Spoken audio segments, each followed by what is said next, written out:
When I got the call that I had breast cancer, I didn't cry. Not right away. I think my brain needed a moment to catch up with the words. Stage 2, the doctor said, but treatable. We caught it early. I nodded, clutching the edge of the exam table like it was the only thing holding me upright. For a moment, everything went quiet, like I'd slipped underwater. That was 6 weeks ago. Since then, I've had 3 rounds of chemo, shaved my head before the clumps started falling out, and learned how to smile at people who don't know what to say to me anymore. I thought I had prepared for everything. What I wasn't prepared for was getting fired. It happened on a Thursday. I had just finished a treatment and was still groggy from the meds when my phone buzzed. The email subject line read, "Restructuring update." At first, I thought it was a company-weighted notice. Those were common at Halston Capital. But when I opened it, my stomach dropped. It was addressed only to me. Effective immediately, your position has been eliminated as part of departmental restructuring. Please return all company equipment within 72 hours. Your final paycheck will include a 2-week severance. No call, no meeting, just a cold paragraph and a deadline. I sat there, still in the parking lot of the cancer center, gripping my phone with shaking hands. I had worked at Halston for 8 years. 8 years of 60-hour weeks, of building their financial forecasting system from the ground up, of training interns who went on to become directors. My last performance review had been glowing. A core asset to the team, it said. Highly effective under pressure. That was 3 months ago, just before I told HR about my diagnosis. I had done everything by the book. I informed my manager, submitted my medical documentation, arranged a modified schedule approved by my doctor. Everyone said they supported me. They sent flowers to the hospital. My boss, Mark, even told me to focus on healing and not worry about work. Then they pulled the rug out from under me. Still sitting in my car, I logged into our internal system. My access was already revoked. Email locked. Shared folders gone. Slack disabled. It was like I had never existed. I dialed HR in a daze. "It's just a business decision," the woman on the line said. "You were part of a broader cut." I asked who else was let go. She hesitated. "I'm not at liberty to share that information," but I already knew. I could feel it in my bones. This wasn't a layoff, it was personal. That evening, I opened LinkedIn just to torture myself, I guess, and there it was, front and center on my feed. Excited to join Halston Capital as their new financial analyst, grateful for this amazing opportunity. The post was by a 24-year-old with a beach selfie as her profile picture. Her last job? Junior marketing assistant at a wellness brand. Her last name? Carrington, Mark's niece. I stared at the screen, reading the post over and over as the truth sank in. I hadn't been eliminated. I had been replaced. The next day, I received a package at my doorstep with a company label on it. Inside was a thin folder and a note. "Please review and sign the enclosed release form." It was a severance agreement. If I signed, I would waive my right to sue in exchange for 2 weeks' pay. I stared at it for a long time. Something inside me, something that had been numbed by chemo and shock, started to burn. I wasn't just angry, I was insulted. They thought I'd be too tired to fight, that I'd be so grateful for anything that I'd roll over and disappear. And I placed the papers back in the envelope, unopened. That night I called Emma. She was a former college roommate, now a labor attorney. We hadn't talked in months, but when I told her what happened, she didn't hesitate. "Rachel," she said, her voice sharp with disbelief. "What they did is not just unethical, it might be illegal." She asked for every document I had, my performance reviews, emails, medical approvals. I sent her everything. By midnight, she called me back. "We need to talk tomorrow. I think you have a case, a big one." I lay awake in bed for hours, not from the pain or the nausea, but from something else entirely, clarity. I had always played by the rules. I was the good employee, the fixer, the dependable one, and this is how they treated me the moment I became inconvenient. That night, I made myself a promise. If they thought cancer had made me weak, they were about to find out just how strong I could be. I met Emma at a quiet coffee shop on the north side of Chicago the next morning. She had already ordered for both of us, black coffee for her, chamomile tea for me. I hadn't told her much over the phone, just that I'd been fired during treatment and that there was something about the whole thing that didn't sit right. But Emma had always been sharp. Even back in college, she was the one who could read between the lines faster than any professor. She slid a yellow legal pad across the table and said, "Start from the beginning." So I did. I told her everything: my diagnosis, how HR had responded with carefully rehearsed concern, how I kept working even during treatment, modifying my schedule and managing my team from home on the bad days. I told her how Mark had seemed supportive at first, checking in, telling me not to worry, and then how things shifted, how he stopped looping me into meetings, how projects I'd led were handed off to other people without explanation, and finally how I was let go through a generic email while still sitting in the cancer center parking lot. Emma listened without interrupting, only nodding occasionally, her eyes flicking over her notes. When I mentioned the LinkedIn post about Mark's niece taking my job, her eyebrows arched. "Did you screenshot it?" I nodded and pulled out my phone. She asked for copies of every document: performance reviews, emails with HR, my original employment contract. I had everything on a thumb drive. Call it paranoid or just organized, but I'd always been meticulous about keeping records. Emma plugged it into her laptop and began scrolling. After about 20 minutes, she leaned back and exhaled. "They're going to regret this," she said flatly. "Rachel, you weren't just wrongfully terminated, you were targeted. They knew you were vulnerable and they exploited it." She tapped a line in one of the emails from HR. "While we respect Rachel's medical situation, we must act in the best interests of team cohesion and productivity. You see that? That's them admitting your diagnosis factored into the decision." I felt the heat rising in my chest. "Is that enough to build a case?" I asked. Emma nodded. "It's a good start, but we're going to need more."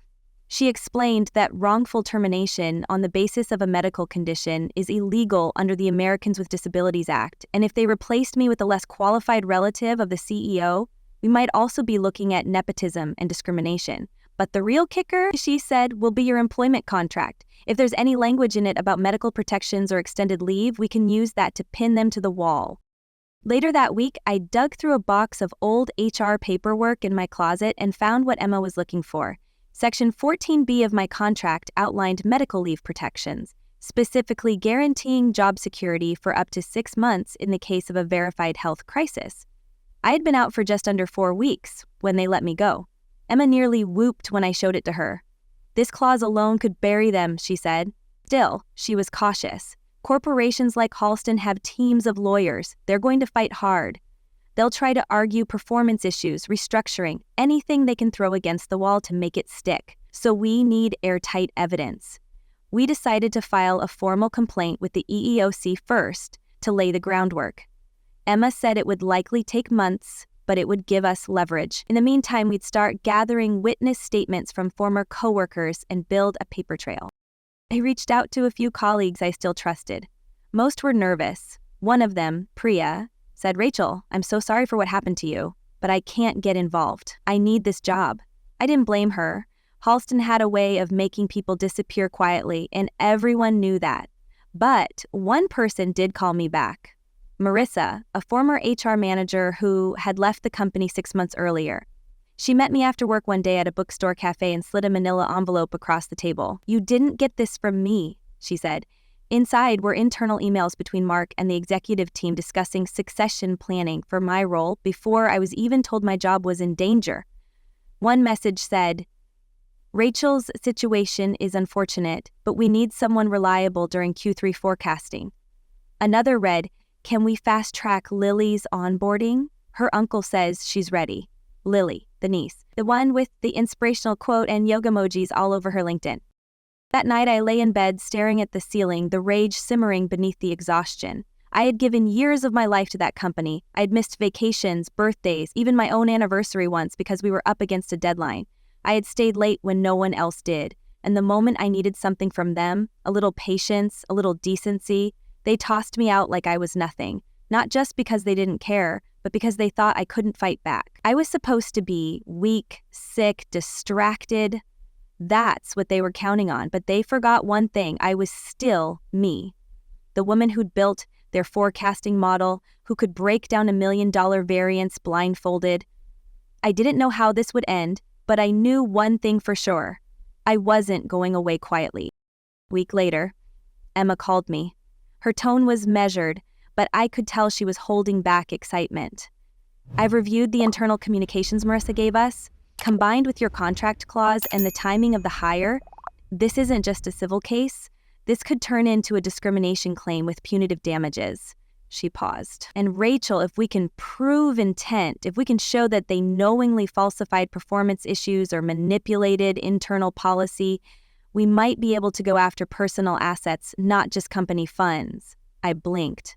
Personal assets? You mean like his money? His house? Emma said. If it was purchased through company bonuses or stock options that were fraudulently earned during this whole mess, we can argue that it's tied to the damages. I sat there stunned. I had been fighting just to get my job back. The idea that I might walk away with more than that, justice, consequences, maybe even his prized lakefront property, had never occurred to me. Until now. Emma wasted no time. The moment she had Marissa's emails and my contract clause in hand, she began preparing the complaint. But to build an airtight case, she needed more, especially evidence that the so-called performance issues Halston cited were fabricated. I told her about the glowing performance reviews I'd received prior to my diagnosis, and she asked me to dig them up. I found every single one dating back 5 years. All of them consistent. High productivity, leadership excellence, top-tier results. And yet the termination documents that Halston filed with the Department of Labor included a line stating, "My dismissal was due to declining job performance." It wasn't just a lie, it was a calculated setup. Emma narrowed her eyes as she read through them. "This is good," she said, "but we need to go further. If they faked your performance evaluation, we need proof of who did it and when." As the next logical step was to request my internal personnel file. It took some maneuvering. Halston ignored my direct request, but under the Illinois Personnel Record Review Act, employees have the right to request a copy of their own file. Emma filed a formal demand through legal channels. 2 weeks later, we received a PDF dump of my internal HR folder. I opened the file, heart pounding.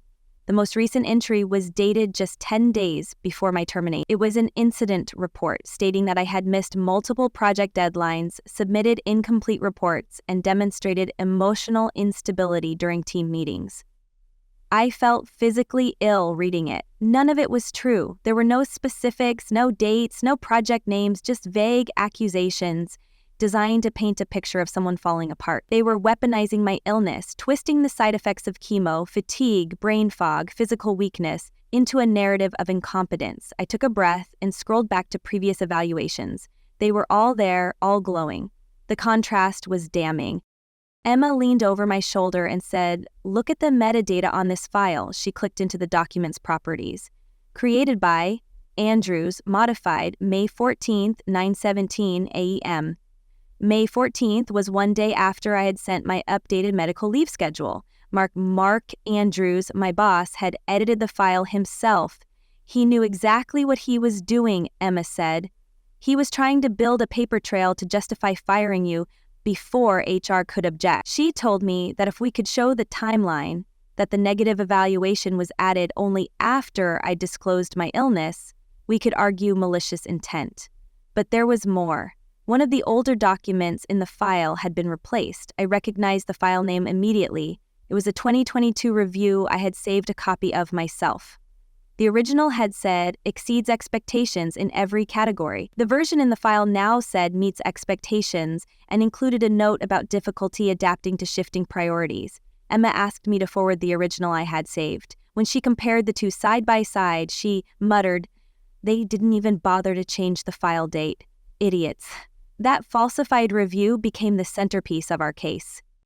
Around that time, we got another unexpected break. One of my old coworkers, Megan, reached out. She had just put in her notice at Halston and said she was willing to talk off the record, but on background. We met at a bar on the west side, and she ordered 2 margaritas like it was a normal Friday night. Then she leaned in and said, "Everyone knew what they were doing to you." Mark called it a quiet exit strategy. He didn't want HR involved because he thought it would complicate things. Megan told me that there had been a private Slack channel between the senior team labeled Q3 Ops, confidential. In it, they openly discussed replacing me. She said she didn't have access anymore, but she had screenshots of some messages she'd saved just in case. She texted them to me. One of them read, "If we move Rachel out by June, Lily can take over forecasting and get trained in before the audit." Another, Keep it quiet. If she files anything, we can cite performance. My blood boiled. Not only had they plotted my removal, they had coached each other on how to cover it up. Emma's tone changed after that. No more cautious optimism. Now it was laser focus. We have everything we need for the discrimination claim, she said, but this is bigger than that. If we go public, if we file civil damages, it will get messy for them. They'll try to settle quietly. I asked her if we should accept a settlement. Her answer was instant. No, not yet. Not until they feel it. Not until there's pain. That was the moment I realized this wasn't just about me anymore. It was about every woman who'd been labeled too emotional at work. Every cancer patient who'd been cast aside for being inconvenient. Every loyal employee who'd watched their career vanish because someone else had more connections. We weren't just going to file, we were going to fight. The formal complaint with the EEOC was filed the following week. Emma submitted over 300 pages of supporting documents, contracts, performance reviews, screenshots, internal emails, metadata analysis. She requested a full investigation into Halston Capital and named Mark Andrews personally. I thought that would be the most intense part of the process, but I was wrong, because 2 days later, Mark called me. I was in the kitchen, boiling water for tea, when my phone buzzed. Unknown number. I almost let it go to voicemail, but something in me said to answer. "Rachel," he said, his voice fake casual like we were old friends. "Just wanted to check in, see how you're doing." I was so stunned I didn't speak at first. He continued, "Listen, I heard about the situation. I really wish it hadn't come to this. Maybe we can meet, talk things over." I wanted to laugh or scream. Instead, I said, "Mark, you forged my performance reports and fired me during chemo. What is there to talk about?" There was a pause. Then he said, "Look, this doesn't have to get ugly. We can work something out. Quietly." I hung up, and I forwarded the call log to Emma. Later that night, she called and said, "That was a gift. It shows he's trying to do damage control, and it proves he's scared." I was quiet for a second. Then I said, "Good, he should be," because for the first time in weeks, I didn't feel powerless. I felt ready. The day we officially filed the lawsuit, the air felt different. Emma called me just before she submitted the complaint in court and said, "Once this is public, there's no going back." I told her I never wanted to go back. We weren't seeking a quiet apology or hush money. We wanted accountability, and more importantly, exposure. Halston Capital had gotten away with this kind of behavior for years, sweeping problematic firings under the rug, coercing NDAs out of employees, disguising blatant discrimination as restructuring. But this time, they had picked the wrong person to silence. As Emma submitted the case, she sent me a copy of the court filing. My name, Rachel Moore, was printed right there next to Mark's. Moore versus Halston Capital and Mark Andrews, Civil Action Note 11,892, KOS. I stared at it for a long time. My name had never meant so much to me before. That same afternoon, Emma got a response from Halston's legal team. A vague acknowledgement followed by an immediate offer to discuss a resolution in good faith. They weren't even pretending to be confident. Their reply screamed panic. Emma grinned when she read it. They're trying to get ahead of the media. But she didn't respond right away. She waited. The next step was the discovery phase, and Emma wasted no time launching into it. We requested additional internal documents, Slack messages, project logs, timestamped edits to my personnel file, calendar invites related to my replacement, and financial records tied to Mark's performance bonuses. Their lawyers tried to stonewall, filing objections and dragging their feet, but the court eventually compelled them to comply. The first round of discovery dropped like a bomb. Buried in a folder labeled Q3 Staffing Initiatives was a PowerPoint presentation, yes, a literal PowerPoint outlining risk mitigation for mid-year transitions. One slide showed a comparison between existing staff and high-efficiency replacements.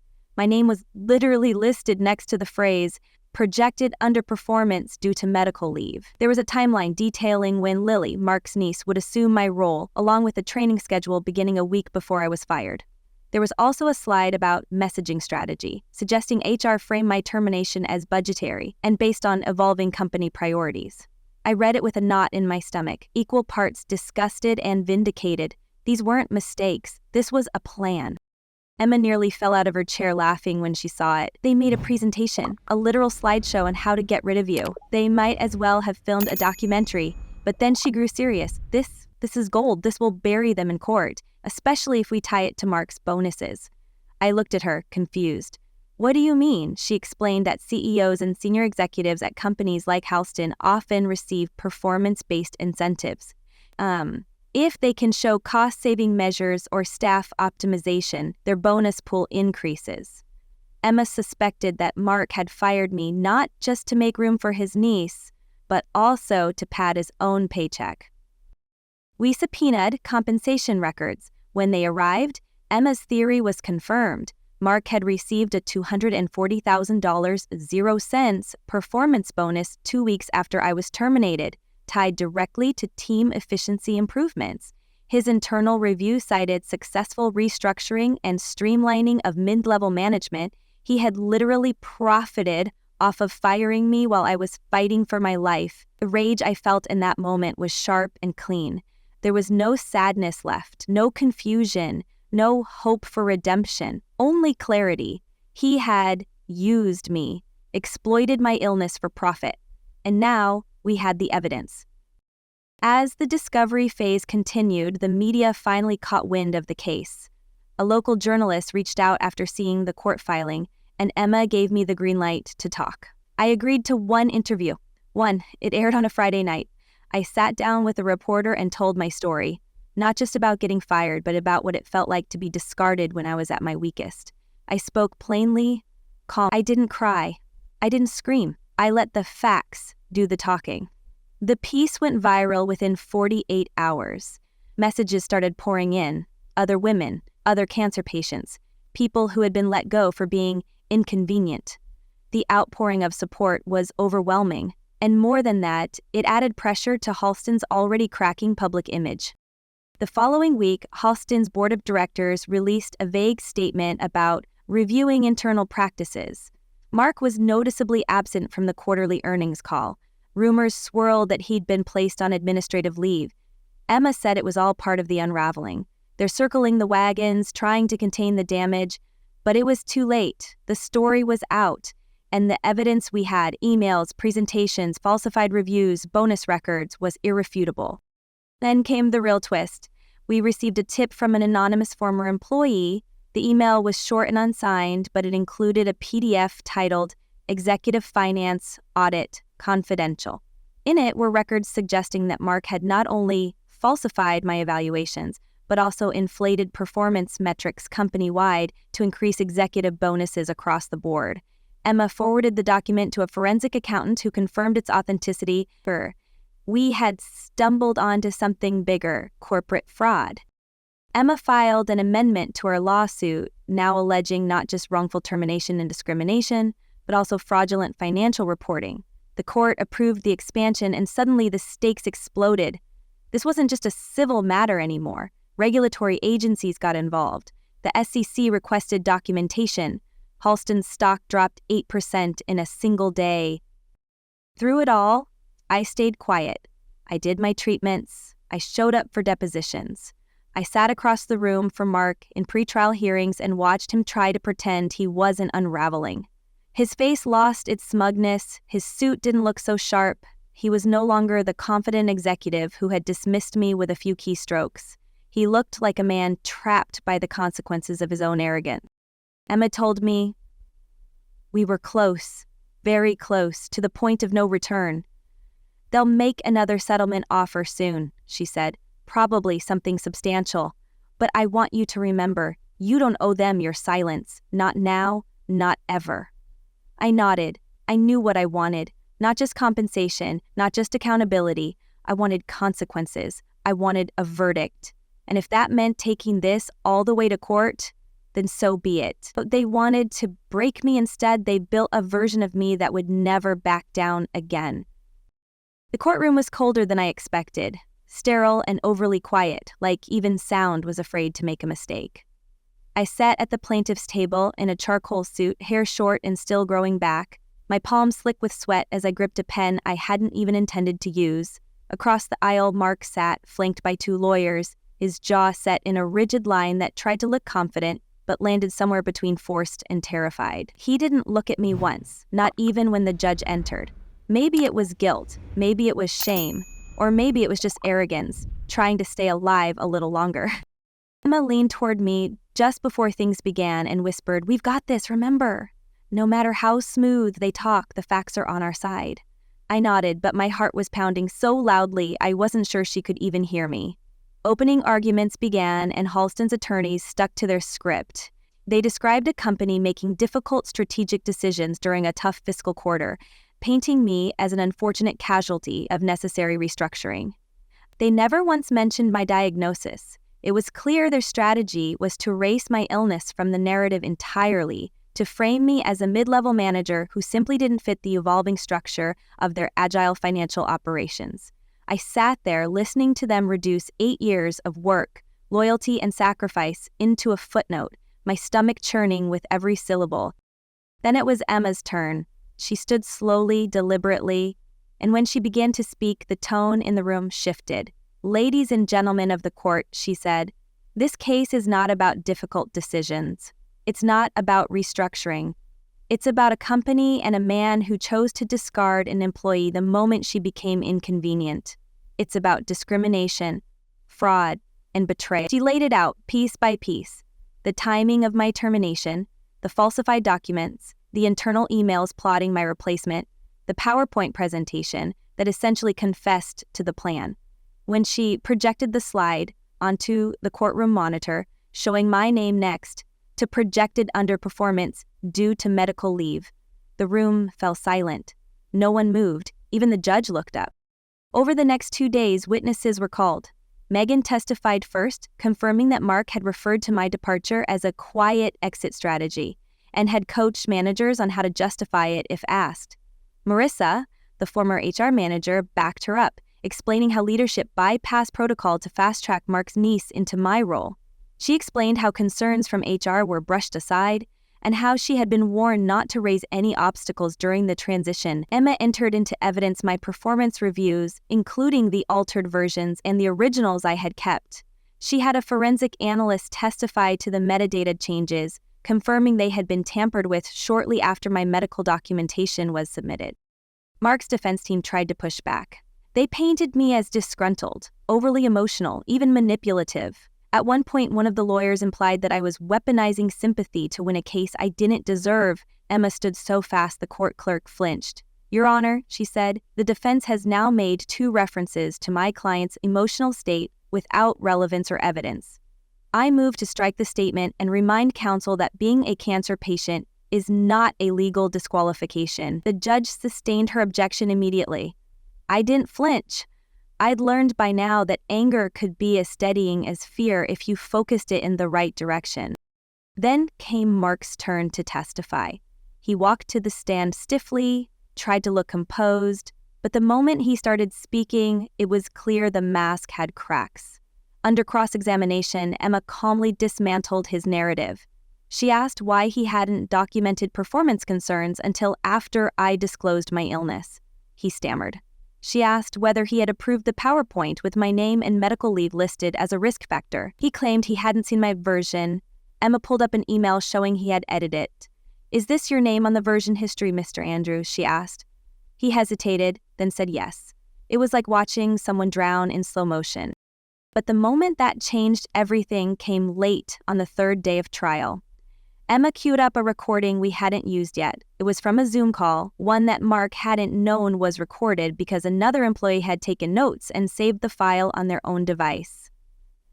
On the video, Mark is speaking to the executive team. The words played clearly through the speakers. "Look, Rachel's sick. That's tragic, but we need someone who's fully operational. We'll phase her out before this becomes a PR nightmare. Keep it quiet. She won't fight it. Chemo knocks them out emotionally." You could feel the temperature in the room shift. Even the bailiff stared at him. Emma didn't say a word. She just let the silence linger, hanging like a noose. When the recording ended, she turned to the jury and said, "That's not a business decision. That's a man targeting a woman during the hardest fight of her life and expecting her The defense tried to regroup after that, but it was over. Everyone knew it. The judge recessed for the day, and as Mark walked past our table, I caught his eyes for the first time. He looked gray, sunken, no smirk, no swagger, just a hollow man trying to remember how he had gotten here. And me? I sat perfectly still. I didn't flinch. I didn't blink. I had earned this moment, not out of vengeance, but justice. The next day would bring the verdict, and whatever it was, I already knew. I had taken my power back. The courtroom was full when we returned for the verdict. Word had spread. Local media, a few national reporters, and even former Halston employees packed the benches. I saw familiar faces, some I hadn't spoken to in years, quietly watching, waiting. Emma and I sat side by side, our table neatly organized, but neither of us spoke much. The energy in the room was sharp and charged, like a storm was about to break. I stared at the jury box, memorizing faces I had grown to recognize over the last week. They looked tired, focused. One woman, probably around my age, kept her gaze locked on me the whole time. I didn't know her name, but I'd seen her nod during Emma's closing argument. She hadn't missed a word. The judge entered, and everyone rose. Then the jury four-person stood. My pulse thudded so hard it felt like a drum in my throat. The four-person read the decision in a calm, even voice. In the matter of Rachel Moore versus Halston Capital and Mark Andrews, we find in favor of the plaintiff on all accounts. A collective exhale rippled through the room. Then the numbers followed. We award compensatory damages in the amount of $860,000, 0 cents. Punitive damages in the amount of $240, 0 cents. And additional restitution subject to forfeiture proceedings. My ears rang. I looked at Emma, who nodded, lips tight with satisfaction. But that wasn't all. The judge leaned forward and spoke with gravity. Given the evidence of falsified documentation and unethical financial incentives, this court authorizes the transfer of asset holdings in lieu of unpaid restitution. Per the presented records, the defendant's secondary property, located on West Lake Shore Drive, is to be seized and transferred to the plaintiff until full compensation is met. Mark's head dropped. I don't remember standing. I just remember gripping the edge of the table as the room blurred slightly, my eyes damp but no tears falling. I wasn't crying. I was steady. That house, the one Mark had bragged about endlessly, the lakefront retreat he bought with his inflated bonus, was now legally mine. For a moment, I didn't even feel victorious. I felt still, like the world had finally paused just long enough for me to breathe. Outside the courthouse, reporters swarmed. I didn't say much, just one sentence that Emma had suggested I prepare in case we won. This wasn't about revenge. This was about respect, and about reminding employers that people don't stop mattering when they get sick. That line got quoted everywhere. News headlines ran for days. Woman fired during chemo wins $1.10 M case against former boss. Cancer survivor takes down corporate giant. Justice served. CEO loses house over discriminatory termination.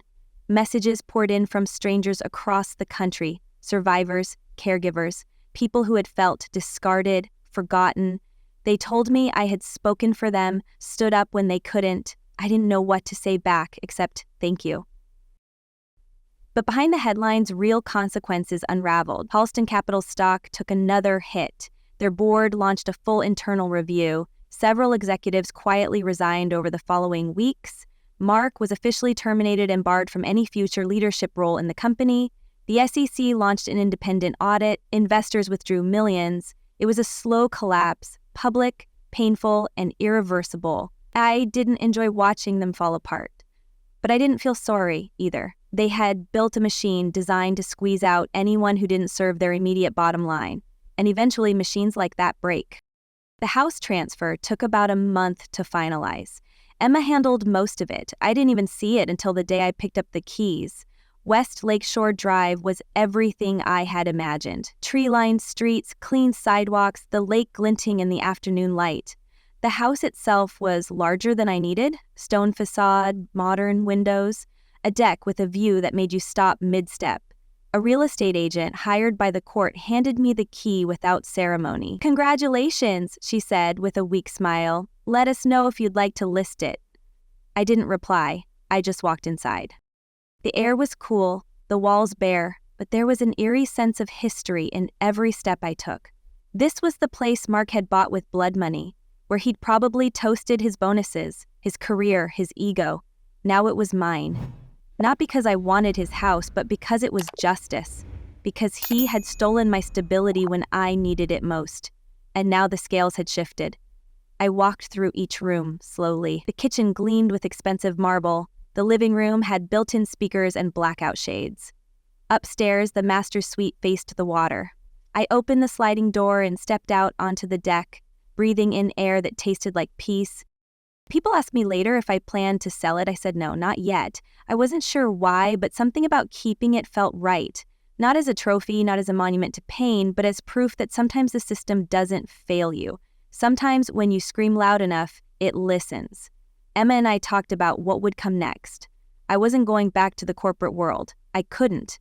I had no interest in sitting in boardrooms or presenting quarterly projections to men like Mark. So I began consulting, quietly at first, helping women navigate difficult workplaces, reviewing contracts, flagging red flags before they turned into disasters.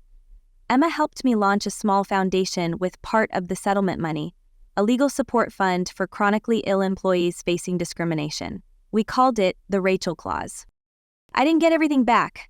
No lawsuit could return the nights I spent throwing up from chemo, the fear that still sometimes crept in when I felt an ache I couldn't explain, or the trust that had been shattered in boardrooms I once believed in. But I got something better. I got my voice back. I got dignity.